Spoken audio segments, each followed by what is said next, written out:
একদিকে আত্মীয়তা, অন্যদিকে দেশ, কোনটাকে আগে বেছে নেবেন এমন প্রশ্ন যখন ঘুরপাক খাচ্ছে তখন দেশটাই আগে। বাংলাদেশের ইতিহাসে গণতন্ত্র পুনরুদ্ধারের এমনই এক উজ্জ্বল দৃষ্টান্ত হয়ে আছেন দুই সেনা প্রধান, যারা তাদের সাহসিকতা, নেতৃত্ব এবং দৃঢ় সংকল্পের মাধ্যমে দেশকে স্বৈরাচারী শাসনের কবল থেকে মুক্ত করেছেন।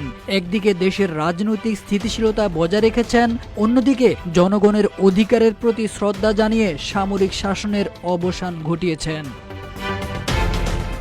এই দুই সেনা প্রধানের নেতৃত্বের মধ্যে পার্থক্য থাকলেও তাদের সংগ্রাম এবং সাহসিকতা ছিল এক ও অভিন্ন। গণতন্ত্রের পক্ষে তাদের অবদান চিরস্মরণীয়।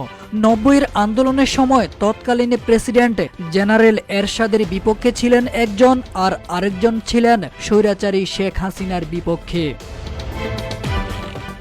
এরা দুজন হলেন জেনারেল নুরুদ্দিন খান এবং জেনারেল ওয়াকারুজ্জামান। তৎকালীন প্রেসিডেন্ট জেনারেল এরশাদ চেয়েছিলেন সেনা শাসন, কিন্তু জেনারেল নুরুদ্দিন তা প্রত্যাখ্যান করে জনতার পাশে এসে দাঁড়ান। এরপর ইতিহাস রচনা করেন বর্তমান সেনা প্রধান জেনারেল ওয়াকারুজ্জামান।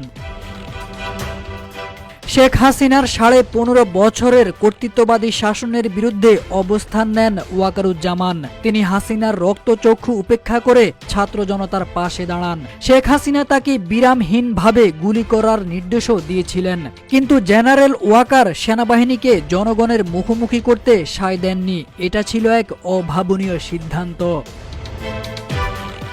সে সময় ওয়াকারুজ্জামানের সামনে ছিল এক চ্যালেঞ্জিং প্রশ্ন, আত্মীয়তা আগে নাকি দেশ আগে। কিন্তু শেষ পর্যন্ত তিনি দেশ ও গণতন্ত্রের পক্ষে অবস্থান নিয়ে অনন্য ইতিহাস নির্মাণ করেছেন, কারণ তিনি ছিলেন হাসিনার একদম কাছের একজন আত্মীয়। ৬ মাস পরেও জেনারেল ওয়াকার তার অবস্থানে অনড় রয়েছেন। দ্রুত নির্বাচনের পক্ষে তার অবস্থান জননন্দিত হয়েছে।